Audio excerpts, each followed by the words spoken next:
Bible एक वर्ष में। नमस्कार, आप सबका बाइबल एक वर्ष में स्वागत है। आप सब ने जो कदम उठाया है प्रभु के वचन सुनने के लिए, यह हमारे जीवन के अंधेरों को दूर करेंगे और हमें प्रभु के प्रकाश में चलाएंगे। आज हम रोमियो के नाम संत पौलुस के पत्र का अध्याय 8, मकाबियों के पहले ग्रंथ का अध्याय 4, ओबादिया के ग्रंथ का अध्याय 1 और स्रोत ग्रंथ का 25वां स्रोत सुनेंगे। प्रभु का वचन सुनने से पहले आइए हम ईश्वर से प्रार्थना करें। हे प्रभु, हम आपका वचन सुनने वाले हैं। हमारे मन की आंखें खोलें और हमें आध्यात्मिक प्रज्ञा दें ताकि हम आपको जान सकें और आपके वचन के अनुसार अपना जीवन जिए। यह हम मांगते हैं आपसे प्रभु यीशु के नाम, आमीन।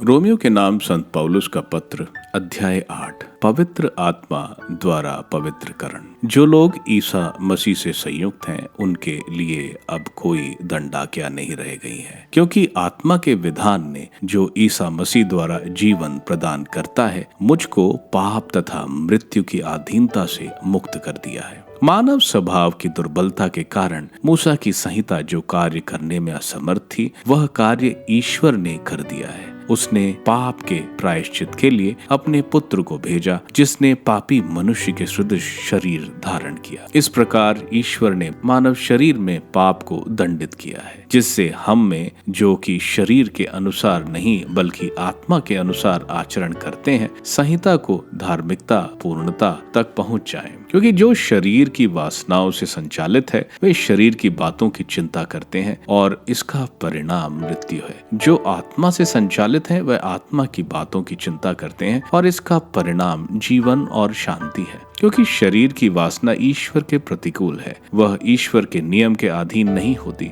और हो भी नहीं सकती। जो लोग शरीर की वासनाओं से संचालित हैं उन पर ईश्वर प्रसन्न नहीं होता। यदि ईश्वर का आत्मा सचमुच हम लोगों में निवास करता है तो आप शरीर की वासनाओं से नहीं बल्कि आत्मा से संचालित हैं। जिस मनुष्य में मसीह का आत्मा निवास नहीं करता वह मसीह का नहीं। यदि मसीह आप में निवास करते हैं तो पाप के फलस्वरूप शरीर भले ही मर जाए, किंतु पाप मुक्ति के फलस्वरूप आत्मा को जीवन प्राप्त है। जिसने ईसा को मृतकों में से जिलाया, यदि उसका आत्मा आप लोगों में निवास करता है तो जिसने ईसा मसीह को मृतकों में से जिलाया वह अपने आत्मा द्वारा जो आप में निवास करता है आपको नश्वर शरीरों को भी जीवन प्रदान करेगा। इसलिए भाइयों, शरीर की वासनाओं का हम पर कोई अधिकार नहीं। हम उनके अधीन रहकर जीवन नहीं बिताएं। यदि आप शरीर की वासनाओं के अधीन रहकर जीवन बिताएंगे तो अवश्य मर जाएंगे। लेकिन यदि आप आत्मा की प्रेरणा से शरीर की वासनाओं का दमन करेंगे तो आपको जीवन प्राप्त होगा। जो लोग ईश्वर के आत्मा से संचालित हैं वे सब ईश्वर के पुत्र हैं। आप लोगों को दासों का मनोभाव नहीं मिला जिससे प्रेरित होकर आप फिर डरने लगे। आप लोगों को गोद लिए गए पुत्रों का मनोभाव मिला जिससे प्रेरित होकर हम पुकार कर कहते हैं, अब्बा हे पिता। आत्मा स्वयं हमें आश्वासन देता है कि हम सचमुच ईश्वर की संतान हैं। यदि हम उसकी संतान हैं तो हम उसकी विरासत के भागी हैं। हम मसीह के साथ ईश्वर की विरासत के भागी हैं। यदि हम उनके साथ दुख भोगते हैं तो हम उनके साथ महिमान्वित होंगे। भावी महिमा। मैं समझता हूँ कि हम में जो महिमा प्रकट होने को है उसकी तुलना में इस समय का दुख नगण्य है, क्योंकि समस्त सृष्टि उत्कृष्टता से उस दिन की प्रतीक्षा कर रही है जब ईश्वर के पुत्र प्रकट हो जाएंगे। यह सृष्टि तो इस संसार की असारता के अधीन हो गई है, अपनी इच्छा से नहीं बल्कि उसकी इच्छा से जिसने उसे अधीन बनाया है। किंतु ये आशा भी बनी रही कि वह असारता की दासता से मुक्त हो जाएगी और ईश्वर की संतान की महिमा में स्वतंत्रता की सहभागी बनेगी। हम जानते हैं कि समस्त सृष्टि अब तक मानव प्रसव पीड़ा में कराहती रही और सृष्टि ही नहीं हम भी भीतर ही भीतर कराहते हैं। हमें तो पवित्र आत्मा के पहले कृपादान मिल चुके हैं, लेकिन हम ईश्वर की संतान बनने की और अपने शरीर को मुक्त करने की राह देख रहे हैं। हमारी मुक्ति अब तक आशा का भी विषय है। यदि कोई वह बात देखता है जिसकी वह आशा करता है, तो यह आशा नहीं कही जा सकती। हम उसकी आशा करते हैं जिसे हम अब तक नहीं देख सके हैं, इसलिए हमें धैर्य के साथ उसकी प्रतीक्षा करनी पड़ती है। आत्मा भी हमारी दुर्बलताओं में हमारी सहायता करता है। हम ये नहीं जानते कि हम कैसे प्रार्थना करनी चाहिए, किंतु हमारी अस्पष्ट आहों द्वारा आत्मा स्वयं हमारे लिए विनती करता है। ईश्वर हमारे हृदय का रहस्य जानता है। वह समझता है कि आत्मा क्या कहता है, क्योंकि आत्मा ईश्वर के इच्छा अनुसार संतों के लिए विनती करता है। हम जानते हैं कि जो लोग ईश्वर को प्यार करते हैं और उसके विधान के अनुसार बुलाए गए हैं, ईश्वर उनके कल्याण के लिए सभी बातें में उनकी सहायता करता है, क्योंकि ईश्वर ने निश्चित किया कि जिन्हें उसने पहले से अपना समझा वह उसके पुत्र के प्रतिरूप बनाए जाएंगे, जिससे उसका पुत्र इस प्रकार बहुत से भाइयों का पहलौठा हो। उसने जिन्हें पहले से निश्चित किया उन्हें बुलाया भी, जिसे बुलाया उन्हें पाप से मुक्त भी किया है, और जिन्हें पाप से मुक्त किया उन्हें महिमान्वित भी किया है। ईश्वर का प्रेम और कहना ही क्या है। यदि ईश्वर हमारे साथ है तो कौन हमारे विरुद्ध होगा। उसने अपने निजी पुत्र को भी नहीं बचाया, उसने हम सब के लिए उसे समर्पित कर दिया। तो इतना देने के बाद क्या वह हमें सब कुछ नहीं देगा? जिन्हें ईश्वर ने चुना है उन पर कौन अभियोग लगा सकेगा? जिन्हें ईश्वर ने दोष मुक्त कर दिया है उन्हें कौन दोषी ठहराएगा? क्या ईसा मसीह ऐसा करेंगे? वह तो मर गए बल्कि जी उठे और ईश्वर के दाहिने विराजमान होकर हमारे लिए प्रार्थना करते रहते हैं। कौन हमको मसीह के प्रेम से वंचित कर सकता है? क्या विपत्ति या संकट, क्या अत्याचार, भूख, नग्नता, जोखिम या तलवार? जैसा कि धर्म ग्रंथ में लिखा है, तेरे कारण दिन भर हमारा वध किया जाता है, वध होने वाली भेड़ों में हमारी गिनती हुई। किंतु इन सब बातों पर हम उन्हीं के द्वारा सहज ही विजय प्राप्त करते हैं जिन्होंने हमें प्यार किया। मुझे दृढ़ विश्वास है कि ना तो मरण या जीवन, ना स्वर्गदूत या नरकदूत, ना वर्तमान या भविष्य, ना आकाश या पाताल की कोई शक्ति और ना समस्त सृष्टि में कोई या कुछ हमें ईश्वर के उस प्रेम से वंचित कर सकता है जो हमें हमारे प्रभु ईसा मसीह द्वारा मिला है।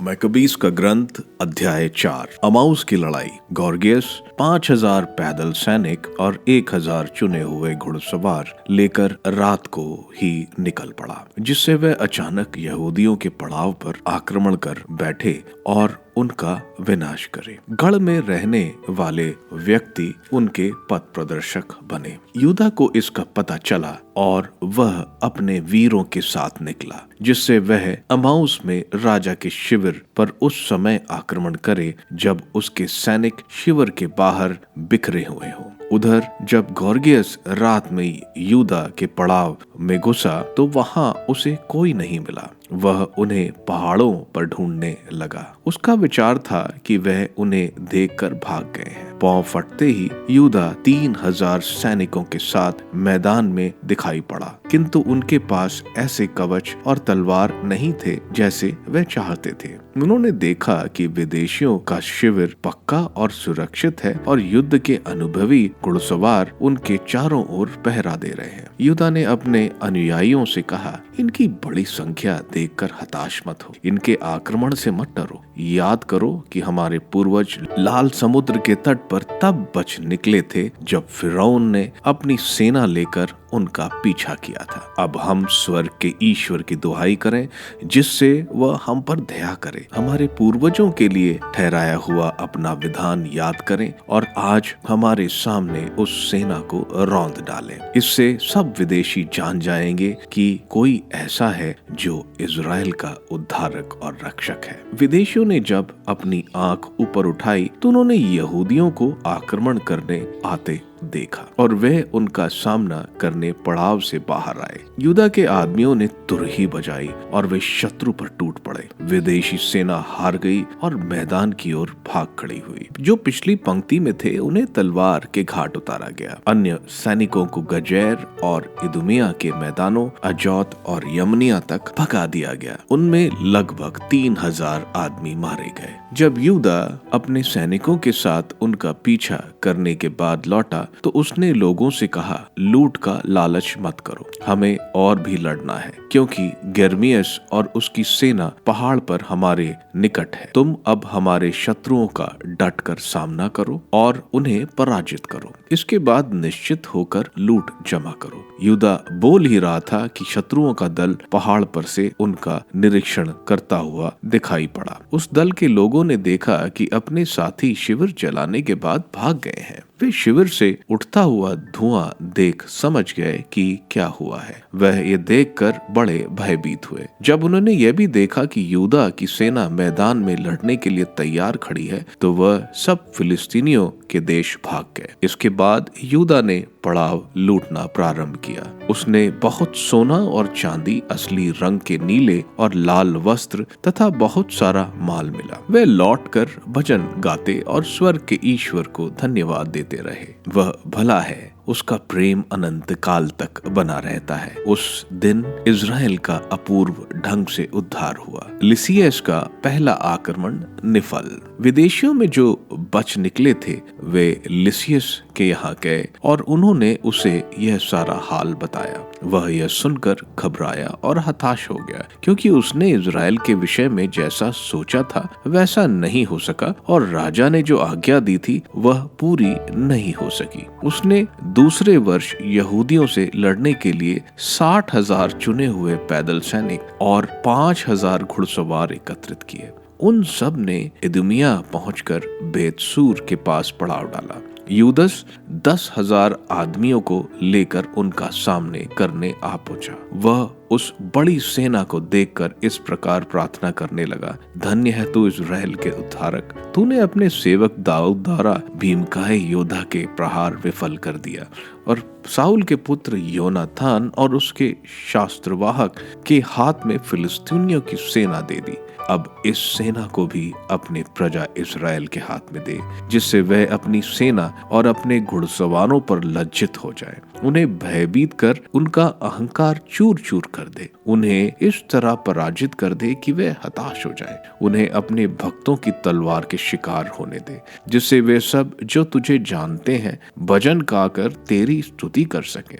इसके बाद वे एक दूसरे से जूझ पड़े। लिसियस की सेना के लगभग 5,000 आदमी युद्ध में मारे गए। जब लिसियस ने अपनी सेना की हार और यूदा की सेना की निर्भीकता देखी और यह देखा कि यहूदी जीवन या मरण का विचार किए बिना साहसपूर्ण लड़ रहे हैं, तो वह अंतकिया लौट गया। वहां वह यहूदिया पर फिर आक्रमण करने विदेशियों की और बड़ी सेना एकत्र करने लगा। मंदिर का शुद्धिकरण। उस समय यूदा और उसके भाइयों ने यह कहा, हमारे शत्रु हार गए, हम जाकर मंदिर का शुद्धिकरण और प्रतिष्ठान करें। समस्त सेना एकत्र हो गई और सिय्योन के पर्वत की ओर चल पड़ी। वहां उन्होंने देखा कि मंदिर उजाड़ है, वेदियां पवित्र की गई है और फाटक जला दिए गए हैं। आंगनों में जंगल या पहाड़ की तरह झाड़ जंखाड़ उग आए हैं और उपशालाएं भी ध्वस्त पड़ी हैं। यह देखकर उन्होंने अपने वस्त्र फाड़े, सिर पर राख डाली और भारी विलाप किया। वह मुंह के बल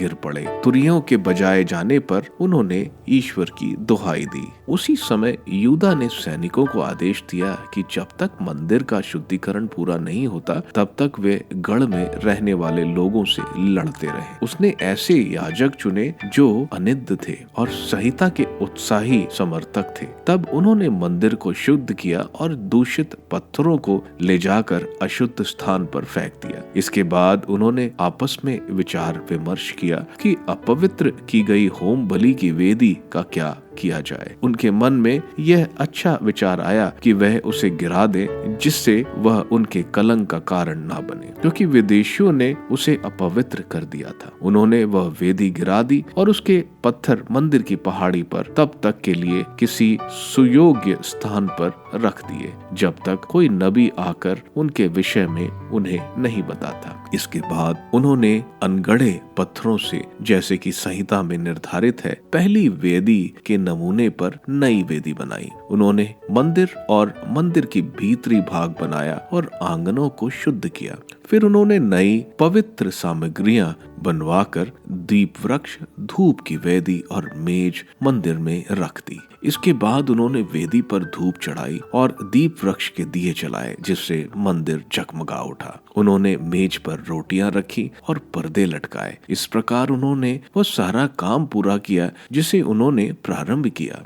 148वें वर्ष के 9वें महीने अर्थात किस्लेव के 25वें दिन लोग पांव फटते ही उठे और उन्होंने होम की जो नई वेदी बनाई थी उस पर विदित बलि चढ़ाई। जिस समय और जिस दिन गैर यहूदियों ने वेदी को अपवित्र कर दिया था, उसी समय और उसी दिन भजन गाते और सितार, वीणा तथा साज बजाते हुए उन्होंने वेदी का प्रतिष्ठान किया। सब लोगों ने दंडवत कर आराधना की और ईश्वर को धन्य कहा, जिसने उन्हें सफलता दी थी। वे आनंद के होम, शांति तथा धन्यवाद का यज्ञ चढ़ाकर 8 दिन तक वेदी के प्रतिष्ठान का पर्व मनाते रहे। उन्होंने मंदिर का अग्रभाग सोने की मालाओं तथा ढालों से विभूषित किया, फाटकों तथा याजकों की शालाओं को मरम्मत किया और उनमें दरवाजे लगाए। लोगों में उल्लास था और उन पर लगा हुआ गैर यहूदियों का कलंक मिट गया। यूदस ने अपने भाइयों तथा इजराइल के समस्त समुदाय के साथ यह निर्णय किया कि प्रतिवर्ष इसी समय अर्थात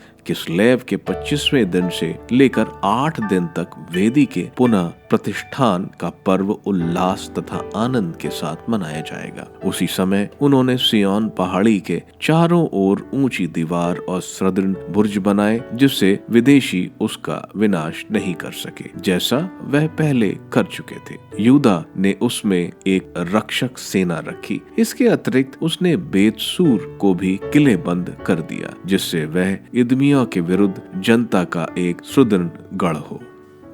उबाद्य का ग्रंथ, एदोम के विरुद्ध प्रवचन। उबाद्य के दर्शन एदोम के विषय में प्रभु ईश्वर ये कहता है, एदोम का दंडाज्ञा। प्रभु ईश्वर से संदेश प्राप्त कर हमने राष्ट्रों को यह कहला भेजा, उठो युद्ध के लिए तैयार हो जाओ, एदोम से युद्ध करो। देखो, राष्ट्रों के बीच मैं तुम्हें छोटा और तिरस्कृत बना दूंगा। तुम्हारे हृदय के अहंकार ने मुझे धोखा दिया है। तुम पहाड़ी कंदराओं में छुपकर रहते हो और पर्वत शिखरों पर अपने बसेरे बनाकर मन ही मन यह कहते हो, भला कोई मुझे पिछाड़ देगा। भले ही तुम गरुड़ की तरह ऊंची उड़ाने क्यों ना भरो या तारों में अपनी नीड़ क्यों ना बनाओ, मैं तुमको भूमि पर चित गिरा दूंगा। यह प्रभु की वाणी है। एदोम का विनाश।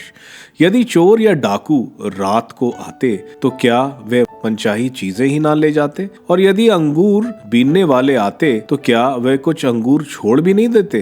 किंतु एसाव कैसे लुट गया है, उसके छिपे खजानों की कैसे लूटपाट हो गई।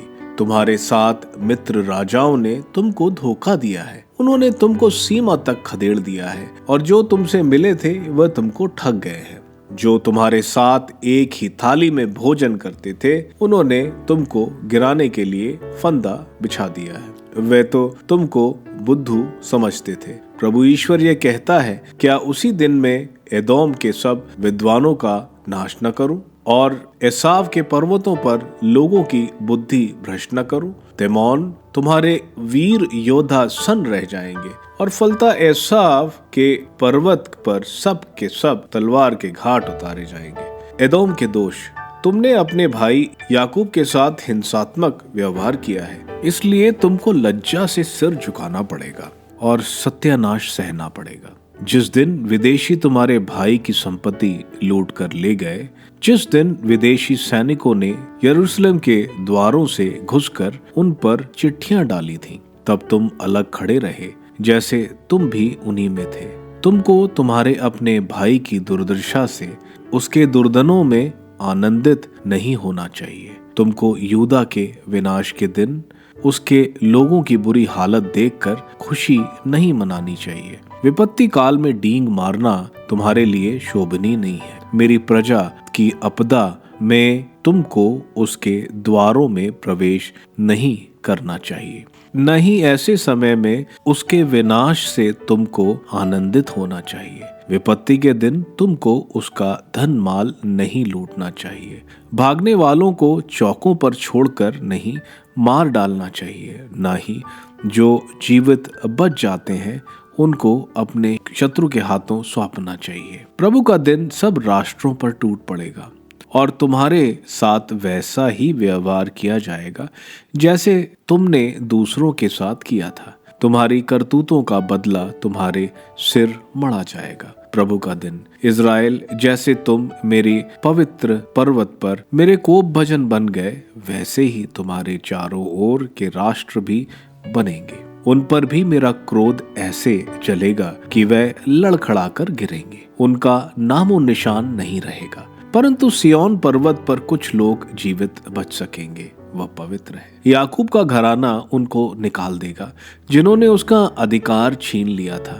याकूब का घराना आग होगा, यूसुफ का घराना उसकी ज्वाला, एसाव का घराना खूंटी होगा जो आग में जलकर भस्म हो जाएगा, और एसाव के घराने से कोई नहीं बचेगा। यह प्रभु की वाणी है। नूतन इज़राइल। वे नेगाब प्रदेश पर, एसाव के पर्वत पर और फिलिस्तीनियों के शफेला प्रदेश पर कब्जा करेंगे। वे एफ्रम और समरिया के प्रदेश पर भी कब्जा करेंगे और बेन्यामीन गिलियाद प्रदेश पर अधिकार करेंगे। इज़राइल के निर्वासित पुत्रों की सेना सेरप्ता तक कानान देश पर अधिकार करेंगी और सफरद में यरूशलेम के निर्वासित लोग नेगेब के नगरों पर कब्जा करेंगे। जो जीवित बच गए वे सिय्योन पर्वत पर चढ़कर एसाव के पर्वत पर विजयी होंगे और प्रभु सत्ता प्रभु ईश्वर की ही बनी रहेगी। स्तोत्र ग्रंथ स्रोत 25। संकट में प्रार्थना दाऊद का। प्रभु, मैं अपनी आत्मा को तेरे ओर अभिमुख करता हूँ। मेरे ईश्वर, मैं तुझ पर भरोसा रखता हूँ। मुझे निराश न कर। मेरे शत्रु मुझ पर हावी न हो पाए। जो तुझ पर भरोसा रखते हैं वह कभी निराश नहीं होते। निराश वे होते हैं जो अकारण तुझे त्यागते हैं। प्रभु, मुझे अपने मार्ग का ज्ञान दे। मुझे अपने पथ की शिक्षा प्रदान कर। मुझे अपने सत्य के मार्ग पर ले चल। मुझे शिक्षा देने की कृपा कर, क्योंकि तू ही वह ईश्वर है जो मुक्ति प्रदान करता है। मैं दिन भर तेरी प्रतीक्षा करता हूँ। प्रभु, अपनी करुणा और सत्य प्रतिज्ञता याद कर जो अनंत काल से बनी हुई है। तू मेरे अपराधों और जवानी के पापों को याद न कर। प्रभु, अपनी भलाई और सत्य प्रतिज्ञता के अनुरूप मेरी सुधि ले। प्रभु भला और सच्चा है, इसलिए वह पापियों को मार्ग दिखाता है। वह दीनों को सन्मार्ग पर ले चलता और पददलितों को अपने मार्ग की शिक्षा देता है। जो प्रभु के विधान और उसकी आज्ञाओं का पालन करते हैं, उनके लिए उसके सब मार्ग निष्ठा और सत्य के मार्ग हैं। प्रभु, अपने नाम के अनुरूप मेरा अपराध क्षमा कर, हालांकि वह भारी है। यदि कोई प्रभु पर श्रद्धा रखता है तो वह उसे उचित मार्ग दिखाता है। उसका जीवन सुख शांति से बीतेगा और उसका वंश पृथ्वी का अधिकारी होगा। प्रभु पर श्रद्धा रखने वाले उसके कृपा पात्र हैं। वह उन्हें अपने विधान का ज्ञान कराता है। मेरी आंखें प्रभु पर लगी हुई हैं, क्योंकि वह मेरे पैरों को जाल से छुड़ाता है। मुझ पर दया दृष्टि कर, मुझ पर दया कर, क्योंकि मैं अकेला और दुखी हूँ। मेरे शोक संताप हृदय को सांत्वना दे और मुझे यातनाओं से मुक्त कर। मेरी दुर्गति और कष्ट पर ध्यान दे। मेरे सब पाप क्षमा कर। यह देख कि मेरे शत्रु कितने अधिक हैं और वे मुझसे बैर और अत्याचार करते हैं। मेरे जीवन की रक्षा कर, मेरा उद्धार कर। मैं तेरी शरण आया हूं, मुझे निराश न कर। मेरी सच्चाई और धर्मनिष्ठा मेरी रक्षा करे, क्योंकि मुझे तेरा भरोसा है। ईश्वर इज़राइल को उसकी सब विपत्तियों से मुक्त कर। रोमियो के नाम संत पौलुस के पत्र के अध्याय 7 में हमें बताया गया था कि कौन हमें इस पाप की स्थिति से बचाएगा। इसका सार यह है कि पिता परमेश्वर ने प्रभु यीशु को पापों से पाप मुक्त करने भेजा और पवित्र आत्मा को भेजा कि वे मृत्यु से हमें नया जीवन दें। पवित्र आत्मा के अनुग्रह से हम पाप के नियम से मुक्ति प्राप्त कर लेते हैं और पवित्र आत्मा हमें हर रोज की लड़ाइयों को लड़ने में मदद करते हैं। प्रभु यीशु जब मानव बने तो वह निष्पाप थे, इसी वजह से वे मृत्यु और शैतान को हरा पाए। पिता परमेश्वर ने प्रभु यीशु को भेजा था मानव जाति के पापों के बलि के लिए। संत पौलुस बता रहे हैं कि मन को अपनी या शरीर की तरफ या ईश्वर की तरफ करना वो हम पर छोड़ा गया है। हमें चयन करना होगा हमें किस तरफ जाना है। अगर ईश्वर की आत्मा हम में है तो चाहे हमारे पाप हो, उसकी वजह से हमारा शरीर नष्ट हो सकता है, लेकिन ईश्वर की आत्मा हमारी आत्मा को बचा लेगी। संत पौलुस आगे बता रहे हैं कि प्रभु यीशु ईश्वर के पुत्र हैं। हम भी उनके जीवन और पवित्र आत्मा के द्वारा गोद ली संतान बन जाते हैं और पिता परमेश्वर को आबा पिताजी पुकारते हैं। संत पौलुस बोल रहे हैं कि अगर हम प्रभु यीशु के दुख भोग का सहभागी बनेंगे तो हम उनकी विरासत का भी भागीदार बनेंगे। संत पौलुस बोल रहे हैं जो कष्ट हम यहाँ सह रहे हैं उससे कहीं ज़्यादा वैभव आगे हमारा इंतजार कर रहा है। यह कष्ट सहने में हमें पवित्र आत्मा हमारी मदद करती है। पवित्र आत्मा हमारे लिए मध्यस्थता करती है, जो हमारी ज़रूरत है ना कि जो हमें चाहिए, यानी ईश्वर की मर्जी के अनुसार। संत पौलुस बोल रहे हैं कि अगर ईश्वर हमारे साथ हैं तो कौन हमारे विपक्ष में हो सकता है, कौन हमें प्रभु यीशु के प्रेम से अलग कर सकता है। संत पौलुस इज़राइल की बात के साथ समझा रहे हैं कि जब इज़राइल निर्वासन में था तो जो धार्मिक लोग थे वे भी अधर्मिक यहूदियों के साथ कष्ट सह रहे थे। वहीं यहाँ संत पौलुस बता रहे हैं कि अगर हम कष्ट सहते हैं तो हम कुचले नहीं जाते, बल्कि हम विजयी होते हैं मुक्ति के मार्ग द्वारा। संत पौलुस आगे बोल रहे हैं कि सृष्टि की कोई ताकत हमें मुक्ति से वंचित नहीं कर सकती है। मकाबियों के ग्रंथ के अध्याय 4 यूदस मकबीस की बहादुरी हम देखते हैं। एमाउस में किस तरह वो दुश्मन को चकमा देकर उसके कैंप पर आक्रमण करता है। हथियार ना होने के बावजूद वह ईश्वर पर विश्वास के साथ लड़ते हैं और हराते हैं। इसी तरह अगली लड़ाई भी वह दुश्मन को हराते हैं। इसके बाद सबसे महत्वपूर्ण घटना होती है, यह मंदिर को फिर से स्थापित करते हैं और हनुका का त्योहार जो 14 दिसंबर 164 बीसी जिसमें वे मोमबत्तियां जलाते हैं, वे त्योहार मनाते हैं जो 8 दिन तक चलता है। ओबादिया का ग्रंथ में एक ही अध्याय है। ये नबी इज़राइल जब विभाजित नहीं था तब थे। ओबादिया 800 बीसी में थे। इसमें एदोम के खिलाफ ईश्वर का कोप की भविष्यवाणी बोली गई है।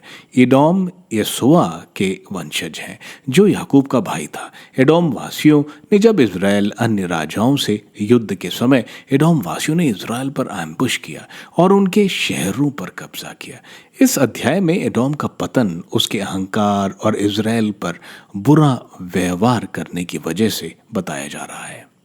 स्रोत ग्रंथ के 25वें स्रोत एक विलाप का स्रोत है। स्रोतकार परेशान है और ईश्वर से मुक्ति, दिशा और माफी चाहता है। वो दुश्मन जो उसको घेरे है उससे शायद परेशान है। ईश्वर को पुकारा जा रहा है ताकि ईश्वर इस संकट से उसका निवारण करें। आप सबको धन्यवाद ईश्वर के वचन सुनने के लिए। मैं आपसे विनती करता हूं कि आप बाइबल एक वर्ष में को दूसरों के साथ शेयर करें, क्योंकि प्रभु का वचन स्वयं प्रभु यीशु है। प्रभु को दूसरों को देने वालों को प्रभु की आशीष जरूर मिलेगी। मैं आप सबका बड़ी बेसब्री से कल इंतजार करूंगा। धन्यवाद।